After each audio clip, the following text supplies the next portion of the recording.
बिस्मिल्लाहिर्रहमानिर्रहीम, अस्सलाम वालेकुम। आप देख रहे हैं स्पोर्ट्स फ्लिक्स, मैं हूं हमजा शफीक। तो जनाब, आज के शो में हम बात करेंगे सेंट्रल कॉन्ट्रैक्ट जो कि रिन्यू होने जा रहा है 30 जून को। ये जो सेंट्रल कॉन्ट्रैक्ट है पिछला, वो ख़त्म हो जाएगा। इसके साथ साथ हम वर्टिलिटी ब्लास्ट की बात करेंगे और उसके साथ साथ इंग्लैंड वर्सेस आयरलैंड जो टेस्ट हुआ उसमें कुछ रिकॉर्ड्स बने बेन स्टोक्स की जानिब से, उस पर थोड़ी सी गुफ्तगू करेंगे। और फिर एशिया कप की अगर कोई अपडेट हुई तो वो भी आपके साथ शेयर करेंगे। फॉर्मर कैप्टन सलमान भट्ट साहब स्टूडियोज़ में मेरे साथ मौजूद हैं, उनसे समझने की कोशिश करते हैं बेसिकली ये सेंट्रल कॉन्ट्रैक्ट होता क्या है, किस तरह से इसे बनाया जाता है, क्राइटेरिया क्या होता है, और भट्ट साहब जिस ज़माने में खेला करते थे ये कौन सी कैटेगरी में हुआ करते थे, ये सारी चीज़ें सलमान भट्ट साहब से पूछते हैं। अस्सलाम वालेकुम जी, वेलकम टू द शो। वालेकुम अस्सलाम। सलमान साहब, सबसे पहले तो बताएं कि ये सेंट्रल कॉन्ट्रैक्ट बेसिकली है क्या। जो मेरे जैसे व्यूअर्स हैं, क्रिकेट का शौक रखते हैं देखने, उनको नहीं पता कि बेसिकली सेंट्रल कॉन्ट्रैक्ट कितनी देर का होता है, क्या होता है, मैच फीस अलग होती है, ये अलग होता है, ये सारी चीज़ें ज़रा आज खुल के बताएं। देखिए, सेंट्रल कॉन्ट्रैक्ट एक सैलरी है which is monthly drawn by the players who are contracted to the cricket board, जो कि अपनी अवेलेबिलिटी हर वक्त पाकिस्तान क्रिकेट बोर्ड को ऑब्वियसली वो दे देते हैं इस कॉन्ट्रैक्ट की सूरत में। और नेशनल ड्यूटी से जब भी वो रिलीव होते हैं, this contract stage with them, यानी कि अगर वो कहीं भी दुनिया में क्रिकेट खेल रहे हैं ये कॉन्ट्रैक्ट उनका चलता रहता है उस दौरान। और इसके होता ये है, इसका जो एडवांटेज ऑफ हैविंग दिस, एक तो आप अपने प्लेयर्स को सिक्योर करते हैं financially in case of an injury, अगर वो बाहर हो जाता है टीम से, सो ही गेट्स दिस सैलरी जहाँ पर वो अपना रिहैब और बाकी चीज़ें जो हैं वो मुकम्मल करता रहता है और उसको फाइनेंशियली किसी के ऊपर डिपेंडेंट नहीं होना पड़ता। इसके अलावा एक आपको मिलती है मैच फीस, जो कि वेरी करती है from test, one day and T20। अच्छा, ठीक है। सेंट्रल कॉन्ट्रैक्ट्स में होती हैं आपकी categories A, B and C। Basically the kind of value that you carry with yourself as a player, आप कितने वैल्यूबल हैं टीम के लिए, आपके कंट्रीब्यूशंस कितने वैल्यूबल हैं, क्या वो आपको A में प्लेस करते हैं। मोस्टली जो 3 फॉर्मेट्स खेलने वाले प्लेयर हैं जो कि पक्के मेंबर्स होते हैं टीम के, वो या जो हाईएस्ट टॉप क्लास परफॉर्मर्स होते हैं, एक्सेप्शनल परफॉर्मर्स होते हैं, वो एक कैटेगरी के अंदर। अच्छा। बी में लाइकवाइज जो उससे थोड़ा कम, and C then the last. और अगर डी रखना है बोर्ड ने तो वो डी भी रखते रहे हैं इन प्रीवियस ईयर्स। और सैलरी स्केल्स ऑब्वियसली ABCD के हिसाब से है, ज़्यादा कम, उससे कम और फिर सबसे कम। तो ये इस तरह तो ये कैटेगराइज जो है प्योरली परफॉर्मेंस बेस्ड। देखिए, हो इसका मैकेनिज्म तो प्योरली परफॉर्मेंस बेस्ड ही है और होना भी चाहिए। यस, इसमें एट टाइम्स जब किसी प्लेयर्स को देखते हैं कि यार ये फ्यूचर में प्रॉमिसिंग है और उसकी करंटली परफॉर्मेंस नहीं होती, तो एक दफ़ा उसको, कई दफ़ा ऐसा होता है कि हमने देखा उस प्लेयर को इसमें डाल दिया जाता है ताकि उसको एक फाइनेंशियल बैकअप मिले, मेंटली ज़रा वो बूस्ट अप हो और एक इनकरेजमेंट के तौर पे अपनी मेहनत को ज़्यादा कर दे। तो जिससे बहुत सारे लोग जो समझते हैं कि उन्हें मिलना चाहिए था प्लेयर्स, लेकिन किसी और पे ट्रस्ट शो किया क्रिकेट बोर्ड ने या जो भी उस वक्त के दायरेकार जिनके हाथ में होता है, तो वो उस पर थोड़ा सा नाला ज़रूर होते हैं कि यार इसको दिया तो मुझे नहीं दिया, मेरी परफॉर्मेंस ये थी। But there is always a thought behind कि क्यों। और फिर पाकिस्तान है तो इसमें कई दफ़ा फिर इस तरह की चीज़ें देखने को मिलती हैं कि रीज़न कुछ बताया जाता है, रीज़न कुछ और होता है, लेकिन by and large I would not say 100%, but by and large ये जो है ना परफॉर्मेंस बेस्ड ही है। ये कैटेगरीज जो है और प्लेयर्स को प्रमोट डिमोट करना कप्तान के इख्तियार में होता? No, yes, he is asked, उसका ओपिनियन लिया जाता है, but he is not the sole decision maker. वो अकेला इसमें वीटो नहीं कर सकता कि इसको ऐसे कर दें। अच्छा, इसके लिए प्रॉपर एक कमेटी है, वही डिसाइड करती है। इसमें सिलेक्शन कमेटी भी होती है, इसमें और लोग भी होते हैं, बट यस, कैप्टन की से वैल्यूबल है। और जब भी आप मेरिट पे बात करते हैं, जब भी आप किसी के हक के लिए राइटली बात करते हो, तो आपकी बात में अल्लाह की तरफ से उसमें वजन बढ़ जाता है और आपकी कन्विंसिंग पावर बढ़ जाती है। अच्छा, तो वो डिपेंड करता है, वो इनमें से कोई भी हो सकता है।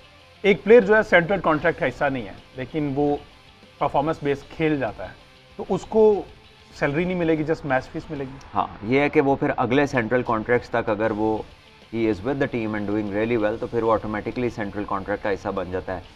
ये ऐड भी कर सकते हैं किसी को, देखें इसमें जो करना है वो PCB ने करना है। सही सही, ठीक है। जहाँ बंदे 24 हैं, कोई हार्ड एंड फास्ट रूल नहीं होता, और एक्सेप्शनल सर्कमस्टांसेस और exceptional cases are always there. तो वो हो सकता है, किया जा सकता है। इट इज़ नॉट समथिंग कि जिसकी जी कोई इंटरनेशनल कॉन्फ्रेंस में जाके तो वहाँ से जाके अप्रूवल लेनी पड़ेगी, 10 लोग साइन करेंगे, ऐसा कुछ नहीं होता।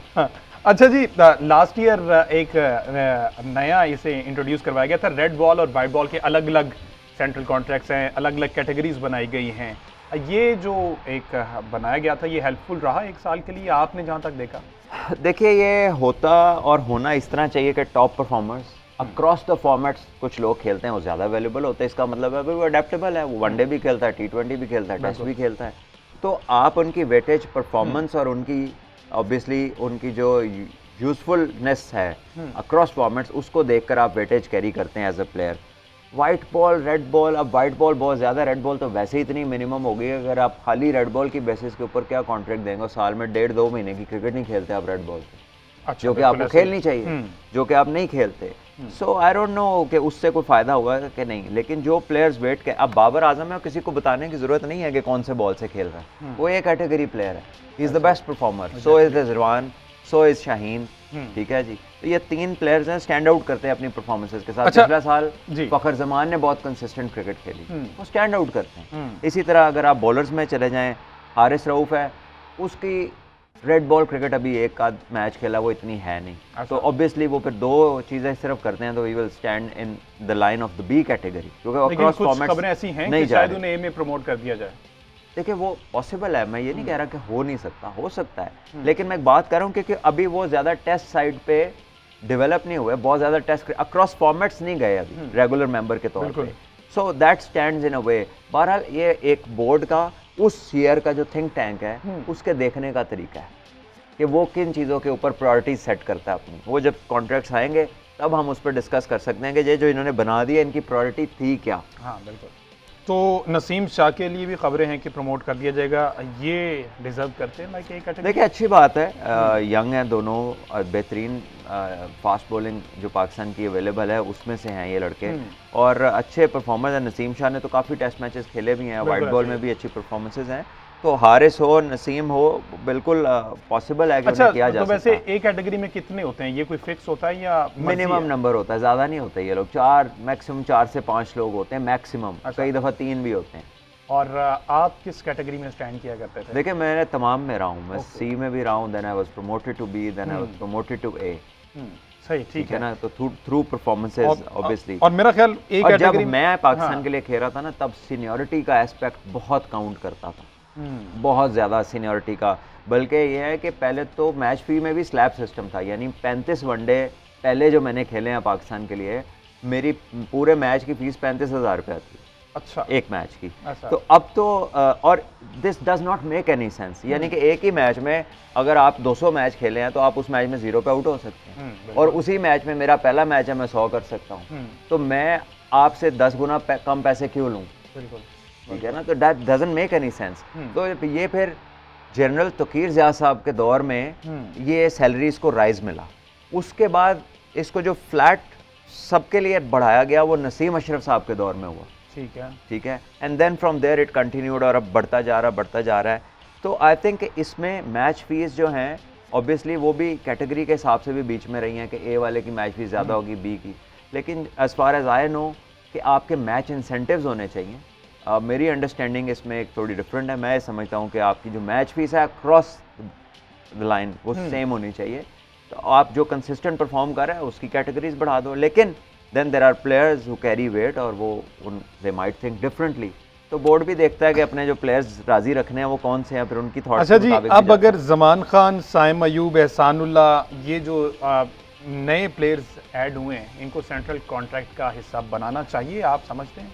देखिए, अगेन उनकी फ्यूचर जो स्ट्रेटजीज जहन में होंगी, जो भी थिंक टैंक होगा क्रिकेट बोर्ड का, अभी तो सुना है उनकी टर्म ख़त्म हो रही है, फिर इलेक्शन होने हैं, फिर ऑब्वियसली नजम सेठी साहब इज़ देयर, कुछ और भी बातें हमें सुनने को मिल रही हैं कि शायद नॉमिनेशंस के दोबारा 2 नाम कोई जाने हैं, पता नहीं क्या होगा, अभी बड़ी अनसर्टेनिटी है।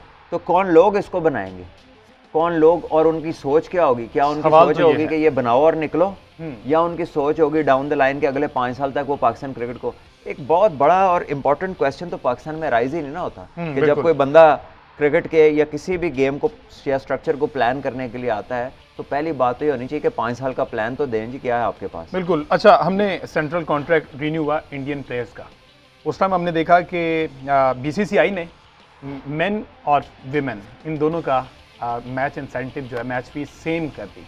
एक अच्छा जेस्चर है, वैसे पाकिस्तान में भी इस तरह से होना चाहिए ताकि जो विमेन टीम है उनको भी उतने ही मौके मिलें, उतने ही पैसे मिलें, देखें बिल्कुल होना चाहिए, और आउटपुट भी इनकी जो है ना सेम होनी चाहिए, इनके नंबर ऑफ मैचेस भी बढ़ने चाहिए, उनके डेडिकेटेड सेंटर्स भी बनने चाहिए। बिल्कुल। अभी प्राइवेटली लॉन्च हो रहा है वुमेन्स का फर्स्ट इंस्टीट्यूट पाकिस्तान में क्रिकेट का। प्राइवेट? हाँ, गवर्नमेंट की तरफ से तो कुछ नहीं हुआ आज तक। क्रिकेटर ही हैं जिन्होंने ये इसको कर रहे हैं? जी जी बिल्कुल।